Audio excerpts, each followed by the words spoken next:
There are public servants, and then there are great public servants. The difference is measured in how they use their time and talents.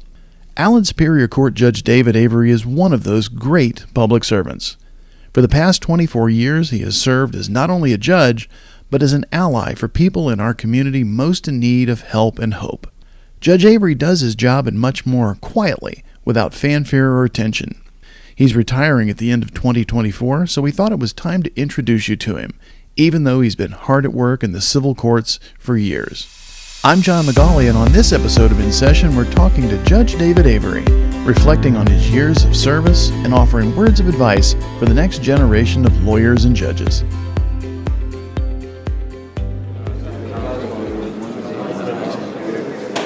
All rise. Allen Superior Court is now in session. You know, oftentimes in government and public service, the most meaningful and impactful people are the ones you hear the least about. They go about their jobs every day without fanfare, making their communities better places one life at a time. These wonderful people epitomize the words of former Indiana Congressman Lee Hamilton, who said of public service, "It is not just a way of life, it is a way to live fully." I have the great pleasure of having one such person on the podcast today from the Allen Superior Court Civil Division, Judge David Avery. Judge Avery, welcome back to INSession. Thank you, John. Let's just rip the bandage off, get the bad news out of the way right off the bat. Tell us about your recent announcement and your planned change of scenery at the end of the year. Okay, I decided finally that I was going to retire. Then I've picked December 13th, which my daughter promptly pointed out to me is Friday the 13th. So I just had been kicking it around for a while, and it just got to the point that I thought I just need to set a date. And if I tell somebody else, then I'm stuck and I can't go back. It's not too late. They haven't appointed your successor yet. They haven't even started taking applications yet. So I'll personally go to work on it if you want to take it back. I don't want to be like some people in public service who probably ought to be hanging it up. I figured I would still do it while people would maybe say, boy, we miss him, instead of the other way around. Well, it's always good to go out on top, right? I hope so. Well, let's go from talking about the end of your career to talking about the very beginning. You were a private practice attorney before you became a judge. What made you want to make the change and become a judge? I never practiced law with the idea that I would become a judge. It just was never on my horizon. I think it was just the stars aligned correctly. I was appointed by Governor O'Bannon, one of the few last Democrat governors in the state of Indiana. I always kind of felt maybe the reason I was approached and asked to run for judge when the opening came open as a result of Paul Mathias leaving the trial division to go up to the appellate division, that there weren't a whole lot of Democratic attorneys around that could fill the position. So I think I was kind of the last on the list. I worked up until 1996 for Ivan Lebemoff for 17 years, who, to those who don't know, he was a Democratic mayor in Fort Wayne for a term, I believe, and then practiced law. In that firm was Ken Scheibenberger, Nancy Boyer, and Tom Boyer. Kind of a judge factory. Actually, it was Nancy Ashkoff till she married Tom.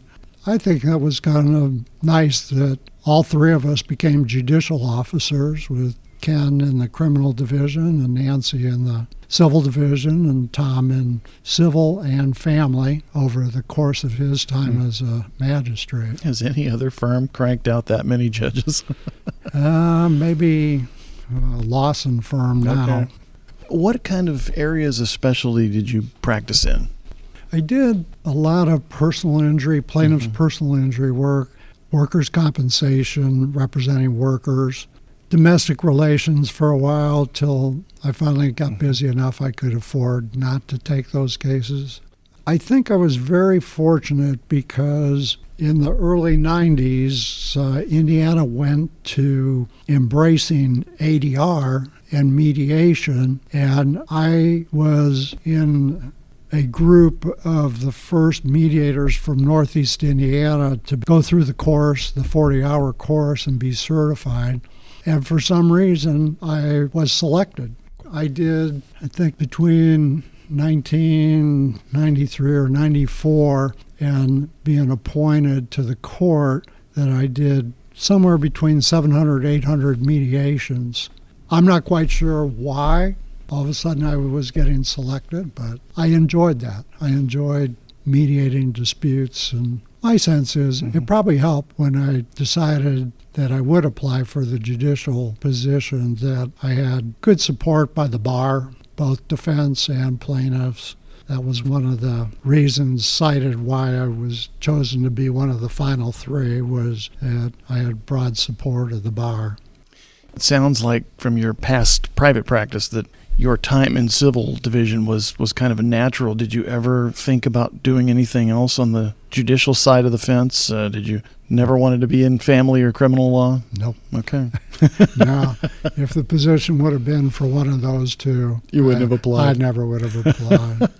And I did do some criminal defense work when I was in private practice, but it was kind of limited to people I knew and kind of hand-picked. Yeah, I'll get involved in this case. When a friend calls, it's hard to say no. Yeah. It's worth noting, before you became a judge, it wasn't your first experience in Allen Superior Court, was it? You were a law clerk here very early in your career. In 1976-77, that was my first job out of law school. I grew up around Chicago and went to law school at Valparaiso. And I knew some people from Fort Wayne that I'd come to know through college and that. And I came to Fort Wayne and interviewed for a law clerk position and was hired to work for Judge Robert Hines and Frank Soleric as a law clerk. And back then, there were 5 or 6 law clerks for different judges would have a law clerk, or more, like in my case, 2 judges to 1 law clerk. So there were more clerks than we have in our present system. Yeah. That was a great year. I loved it. Between 76 and 77, I learned a lot about the courthouse, at least where to go to file motions and who to talk to, and to be nice to the people in the clerk's office. Be nice to the people in the clerk's office and be nice to the judge's court reporter. Those are two best pieces of advice I've ever heard. Now, it might be interesting to get your take on this. I mean, you've been in Fort Wayne for a while. You've been through the full cycle of what downtown Fort Wayne was like. It was peaking maybe in the late 70s and went dark for a long time and kind of came back to life in the last 20 years. You know what? That's has always impressed me about Fort Wayne is that there are groups or individuals who always seem very progressive and willing to branch out and to experiment and build. And I mean, the downtown from 1976 to now, most people, if you just went away for 50 years and came back, you wouldn't recognize the city. My family moved here in 1980, and there was a little bit left to do, even still back then. I think we shopped for school clothes at some place, right down near where Citizen Square is now. But then it was over with. You could roll a tank through downtown on a Friday afternoon and not bother anybody. And now on a Sunday afternoon, it's hard to find a place to park. That's remarkable. Especially if there's a ball game. Exactly. Yeah. So we talked about how you got here through, at the end of law school and you came here to clerk. Talk a little bit more about that, your path that led you into the law. You mentioned that you went to Valparaiso. What got you interested at the beginning in becoming a lawyer? I graduated high school in 1969, and unless you were growing up during that period of time, unless you wanted to get drafted and spend some beautiful time in Vietnam, you had to go to school. I admit, going to college, probably at that point in my life, was directed a lot by not wanting to go to Vietnam. I went to school, and then, in the 70s, campuses were interesting places to be with the anti-war movement. It just struck me, I think, when I was first semester of my junior year, that I thought, look, if you're going to make a change to the way things are, you can protest all you want on the street and make all the noise you want, but that's not going to be the way to change things. And if you're going to change it from within. So I decided to go to law school. Besides, I had a degree in economics, and it was like, what am I going to do with this other than teach? Where'd you get your undergrad? I graduated from Illinois State University in Bloomington, Illinois, the other Bloomington. Spent 1 year at Concordia River Forest thinking I might want to be a teacher, but that first semester quickly dispelled that notion. I have worked for you here in a couple weeks for 10 years. And one thing I've noticed about you as a judge is that you have specialized in specific areas of the law that are deeply personal and impactful to the people they affect. Let's talk about those. Until not that long ago, you were in charge of Allen Superior Court's mental health cases. Those often involve crisis intervention and emergency commitments to make sure that people are getting the mental health care that they need. For a long time, those cases primarily came to you. Tell us about that work and why those cases were so special to you. Part of that first started when I clerked for Bob Hines.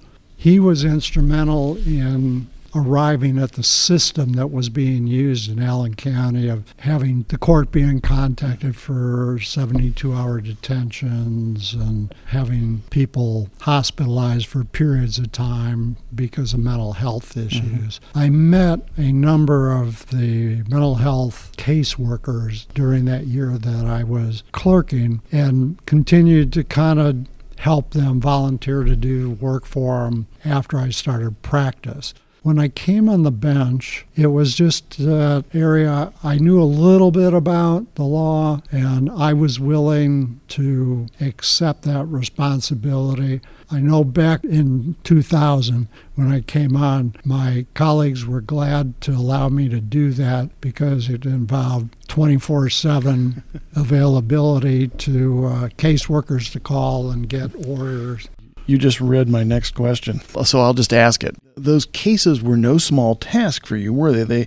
They often involved a lot of one-on work with doctors and families and a lot, as you mentioned, late-night phone calls when people wound up in crisis. Talk a little bit about what goes on behind the scenes for you as the judge when you were called on to help somebody through the work of the court. Most of the time it was not too laborious. The nice thing was that the caseworkers that existed at that time, they had a good idea of what was necessary. So they were a big screening process for what took place before they decided that they had to call a judge. You know, in the early morning hours, you wake up and you got to slap yourself a couple times to kind of get awake, or just ask them, hey, hold on, let me kind of get my bearings here. I felt it was important to have a good understanding. I know one evening I got a call from emergency room at Parkview, and they had an individual there that the doctor wanted a detention, 72-hour detention ordered, and have the person transported to Parkview Behavioral Health, which was a different facility. The caseworker calling me says, boy, I don't know. The person's very calm. They're sitting here. I'm not seeing any outward manifestation of a problem right now. Although the person had earlier in their life been convicted of murdering somebody. And I think maybe that was kind of driving the doctor to say, I want this person out of here. So I told the doc, I said, look, I'm going to throw some clothes on. I'm going to come down. I'm getting two different versions. And you go down, and the person was very quiet, just sitting there. So I just told the doctor, I said, look, if he happens to become out of control or something, call me again. But I don't see issuing the order right now. Sometimes you just got to do stuff. Sometimes you got to lay eyes on it yourself. You mentioned a moment ago that the infrastructure for how we handle those cases in Allen County was coming together even when you were a clerk. Is Allen County particularly ahead of the curve when it comes to dealing with mental health cases? I've always felt that. We have the three-legged stool. I believe we were the first in the state to incorporate the 24-hour detention, which law enforcement had statutorily the right to exercise. And so the CIT was formed to help get officers who had been trained to recognize mental health issues and trained how to deal with them, how to de-escalate the situation, and to promote these folks getting taken somewhere where they would get assistance. In our community, we had some good facilities, family group, consumer group, that family members through NAMI, and the judicial officers and law enforcement, I think, have always been on board too. So you got that three-legged stool that sort of supports the mental health initiatives that we have in our county, which I think serves all of us very well. We did an episode of INSession a few months ago with some of the folks that are involved in those cases now, and I didn't know how incredible of a safety net that we have for people in this community, and almost an embarrassment of riches of resources to take care of people who need those kinds of services. There's a team. I mean, it's the facilities and their people working with Judge Williams, and working too with law enforcement. And not that it's always perfect, but there's always a willingness that when it looks like there's an issue, people are willing to come together and talk, and what can we do to make this better? That's always impressed me too, that we have a very dedicated group of people who are willing to give quite an effort to make it work. Not too long ago, we did another episode of INSession with you and Jared Haller from Indiana Legal Services that went into depth into another one of your specialty areas, and that's something that you're still doing, and that's specialized driving privileges cases where people who've committed a very serious traffic offense, driving while intoxicated, driving without insurance, a whole list of things. But in order to take care of the necessities of life, they need a restricted set of their driving privileges back. You aren't just handling those cases. You've devoted quite a bit of your time to handling them with tremendous personal enthusiasm. Everyone involved who I know speaks glowingly of your care for getting those individuals the help they need. Refresh us on what that means, specialized driving privileges cases, and why you've taken such an interest in that part of the work of the court. Back in 2015, well, probably in 2014, because the legislation went into effect in 2015. The legislature took where there were 4 or 5 statutory bases for a conditional driver's license, all had different requirements and all this, and they made it uniform. And they came up with, okay, here are the situations where people are entitled to get conditional license. The beauty of it is they made it retroactive. And said anybody who's got a problem with it can apply to get a conditional license. After reading the statute, it requires that the person prepare a petition, that they're supposed to serve it on the prosecutor's office. Then you have a hearing and a process and all this. Back then I thought, well, a lot of these people cannot afford lawyers, and volunteer lawyer program was not yet involved in helping people to the degree it does now. So I came up with a form that people could come to the office, get a copy of it, and then if they were eligible, they could prepare the documents, file it with the clerk's office. Dave McClamrock from the prosecutor's office and I have just had this really good relationship where we'll send the petition over with the driving record over to the prosecutor's office.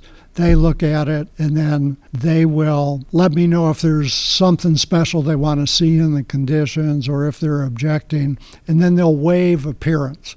So they don't need to be present for the hearing. So we started out that way, and I think the first couple of years that we did that, by we, my court reporter and I, we were doing over 1,500 of those petitions a year with people coming into the office and getting the form and filing it. Fortunately, the volunteer lawyer program in Indiana Legal Services, they were willing to help my office out. So instead of my office having to hand out the forms to people, they would set up appointments with the volunteer lawyers who would review the person's driving record. Were there problems on there that a person would have to take care of before they could apply for conditional license, things like that. Those got screened, and then it just made us much more efficient because they could file the petitions, and Mary Alice and I could focus on getting hearings set and following through with it. You mentioned volunteer lawyer program a couple times. You've got a real partnership going with them. If somebody's walking down the hallway on the third floor of the courthouse, you've got their contact information right on your office door. You can come get their card. It's hanging on my door. It beats all the questions that people were asking coming in the office to do it. So let's take a detour for a second. I want to talk about something personal. Your love for baseball. I knew you were going to be fun to work for. The first time I saw you walking into the office from the parking garage in a suit, a tie, and a Chicago White Sox cap. You mentioned your connection back to Chicago earlier, but I'm going to go ahead and call you a super fan. Tell us about your love of the White Sox through thick and thin. I went to my first game in 1964 against the Baltimore Orioles. I had an uncle who took me to the game. I can still remember walking in the upper deck and walking out. It was a night game, not yet dark for the game, but to walk out and see this beautiful green field in front and players warming up, I was sold. So out of my family, which is my dad and stepmom, and there were 8 of us kids, my one brother and I are the only Sox fans. Everybody else is a Cub fan. So, do you get up there from time to time to still see them? Once in a while, not as much, and especially this year. Not as much. Do you have a great story from all these years about encountering a player, meeting a player? I think encountering a player, I can recall a game. I was probably about 13, 14 years old, and I was down in the lower grandstands in left field, about midway point through the game, and walking through there, and there weren't many people, and Hoyt Wilhelm came walking through. He was headed to the bullpen. Mm-hmm. And I thought, oh, this is really cool. So I turned around and I walked with him, and he kind of said hi. Yeah. It wasn't particularly warm and friendly, but that's all right. It's probably the third time that week. But then in law school, in spring of '74 for opening day, there was a group of us that we went for opening day at Sox Park, and that was right in the middle of time when streaking was the big thing. It was a sold-out stadium, and it was nuts. There was Morgana, who was naked from the waist up, who walked through the concourse from the left field to right field. There were people throughout the game in different parts of the ballpark that all of a sudden you'd see these people just whipping off their clothes, not to run on the field, but getting naked in the stands and then running through the stands. And this is opening day in Chicago. It's probably 40 degrees. It was a nice day, I remember. But I remember the players turning around and looking at all the dumb things that were going on in the stands. And that's the first reference I've heard in a long time to the Kissing Bandit. Well, on a deeply personal note, I just want you to know I still hold a grudge against the White Sox for sweeping my favorite team out of the 2005 World Series. Just crushed them. I won't say who that is for fear of somebody making a trash can joke. Hey, I've got a DVD of that World Series. I'll bet you do. But I've out of respect to you and not wanting to put it in your face. I remember all of it I need to remember. All right, back to business. When you step down at the end of the year, you will have served as a judge for 22 years. You were reelected 4 times. In that time, what is the most impactful case you had a role in deciding? And you can define what impactful means. Boy, I don't know. What's impactful? When I grant conditional driver's license, for instance, I always have a hearing. Since the pandemic, they're telephonic, but I have a conversation with that person about what's expected. And I don't know how many times I've had individuals just almost in tears. One situation, I did have this older gentleman who broke into tears, granting him the license. I've had mental health cases that I've seen some really tragic and listened to some really tragic stories. And I'll give a lot of credit to Parkview and to Park Center. We used to have the hearings here in the courthouse, and the person had to come in shackled and handcuffed. And that was, for a lot of people, that was very traumatic to have to come to a hearing and be like that. Parkview decided, hey, if we pay for the video, would you use video? So that we can conduct the hearings while they're in the facility and they don't have to be transported. And that was a big, over the years, I think a major improvement that people didn't have to come in that situation. I had Bart Arnold one time. I made it a habit when we started out the hearing, we're on record in blah, blah, blah, cause number, blah, blah, blah. And I always would ask the person, well, Mr. Smith, how are you today? Whereupon, on this occasion, Mr. Smith just went on this long diatribe that by the time the diatribe was over, you knew what the result was going to be. Okay, 72-hour detention. So after the hearing, after they took him out of the courtroom, Bart Arnold turned to me and said, Judge, I don't want you ever asking them again how they're doing. You're killing me here. You mentioned the advent of video and the partnership with Parkview. That's kind of become the way it works as standard now. I mean, there's a lot of compassion for people that are involved in mental health cases, and they very rarely, if ever, come to the courthouse anymore. Right. Unless they don't understand, unless they're so sick, they don't understand the significance of the television, or they're belligerent. So, Now, on occasion, judges in Allen Superior Court get a lot of attention on the national stage sometimes for somewhat humorous aspects of what they do. One of your colleagues recently wound up in the Washington Post and on the Today Show over an opinion he issued regarding the status of tacos as sandwiches. Do you have any stories like that where just an off-the-wall case and a ruling that got a lot of attention? Lord, no. I know he was on the New York Times, too. I know. I'm kind of like what you mentioned coming in. Civil division judges, we don't get a lot of attention. And usually if you're getting attention, it's not for anything good. So we like to be kind of out of the limelight, so to speak, in what we do. So Fair enough. that's a good thing. So, when December 13th rolls around and you grab your White Sox cap and leave for the last time, what is it that you really hope people will remember most about your time on the bench? I hope that people see that I always tried to be fair, that I was willing to listen, be patient, allow them the opportunity to express what they thought. Hopefully enough people felt that the actions that I took were the right action to take given those circumstances.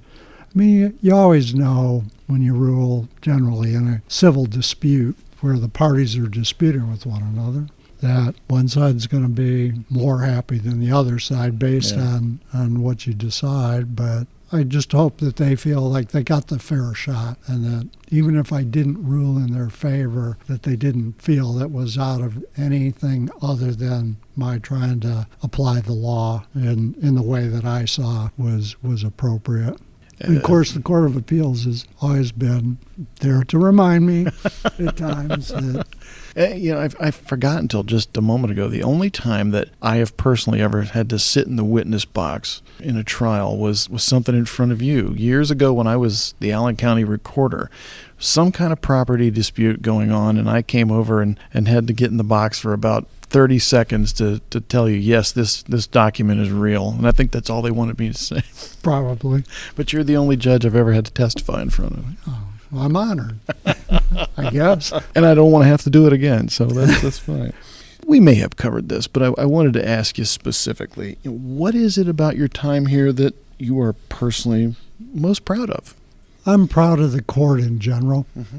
I think that the Allen Superior Court, and for that matter, the Circuit Court too, I think we're well regarded throughout the state, that we provide many judges who sit on different committees, statewide committees, to participate in those activities. I've always been impressed with my colleagues in the civil division, and even the ones who are no longer around. Everybody worked hard and wanted to get it right, and I'm just really proud to have been a part of what I think is probably one of the better trial court systems in the state. Including yourself as the administrator. We have been very blessed with you and other administrators who have helped the court be the court that it is, because of all the work you do, and nobody gives you credit other than the judges. Well, and you're very kind, for one thing, and thank you, but you all make it really easy and fun to do that, because you're fun to work for, and I appreciate that. At least most of the time. Yeah. I mean, 99 it's times like out a of 100. family, you know? Exactly. Every once in a while, it's life. somebody gets their knickers in a bind, and it's just getting it straightened out. But for the most part, and it was not that way in the 70s when I was a clerk here. There were some pretty acrimonious relationships between some of those who were judging at that time. And I think during my tenure, while we've had a few instances, on the most part, everybody gets along, and to the benefit of the community as a whole. Well, my experience has been that there are spirited conversations, and they get left in the room, and when we go back out in the hallway and go back to our offices, they're colleagues and friends again, Yep. which is the way it's supposed to work. Yep. Well, let's wrap it up with a two-part question with some advice, perhaps, for people coming up next in the legal profession. First part is this. If you had the chance to talk to a student considering a career in law versus potentially another career path, you mentioned you thought about being a teacher. What would you tell them? Be prepared to work. It can be very rewarding. I'll tell you, this was the advice when I was at Valpo for my last year and a half there. I clerked for an attorney in town who has since passed away. And I can always remember the advice that he gave me, that he said, look, if you're becoming a lawyer because it's going to provide you a better than average income in your lifetime, if that's your purpose of being here, then you're in the wrong field. You should practice it to be the best lawyer that you can be. And he said the income will take care of itself. You just focus on being the best lawyer, the best advocate you can be for your client. I found that to be good advice. I think law can give you a challenge and give you a sense of satisfaction that other occupations don't necessarily have, especially if you care about something in particular and have a passion for it. It gives you a way to exercise that passion and have a meaningful career. You mentioned something earlier about one of your earliest inclinations toward this was the ability to fix things from the inside, and that sounds like exactly what you're trying to say. Yeah. So, similar question, different spin. What would you say to a young attorney who might want to be a judge themselves someday? I'm probably not the best one to ask, only from the standpoint that when I was practicing, I wasn't practicing with the idea that I had my eyes on being anything other than a lawyer. I think some of the little things you can do is, I think, being involved in the Bar Association and, let's say, Inns of Court, organizations of lawyers where you can become known by others. I think if you have the opportunity to serve as a pro tem, especially in small claims or family division, do that. Is it something that you like or think you would like to do?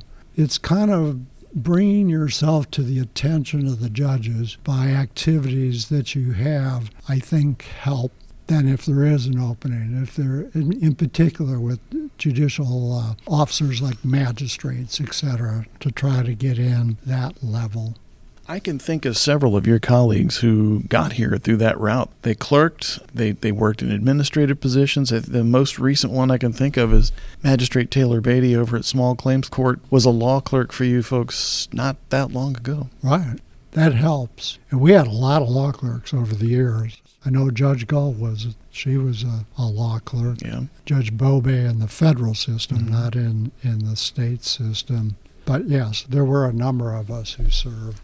It's a great place to work. Yeah. And I think if you can get that experience, I think being a mediator helps too. Having that training and being where you're assisting people trying to resolve their issues, that's helpful. Every mediated resolution keeps something out of the courtroom, right? Right. Yeah. Any final words? Haven't I said enough? Probably said too much. No, not at all. No, I got a lot of stories I could share, but those would be the ones that, in a different setting, maybe after you more leave. appropriate. Yes. Well, Judge, I mean, we're recording this in July, so it's way too early to say goodbye, but it has been fun. I said that earlier, that it's been fun working for you, and I knew it was going to be fun working for you. First time I saw you coming in that White Sox cap. So I'm glad we got the chance to sit down and talk. You've offered a lot of really important words of advice and insight for those who listen to our little podcast, and I appreciate it. From the Allen Superior Court Civil Division, Judge Dave Avery, thanks a lot. Thank you, John. You're very kind. This has been INSession, an inside look at the Allen County, Indiana courts. You can find out more on this topic and others at allensuperiorcourt.us. Thanks for listening. The next episode's coming right up.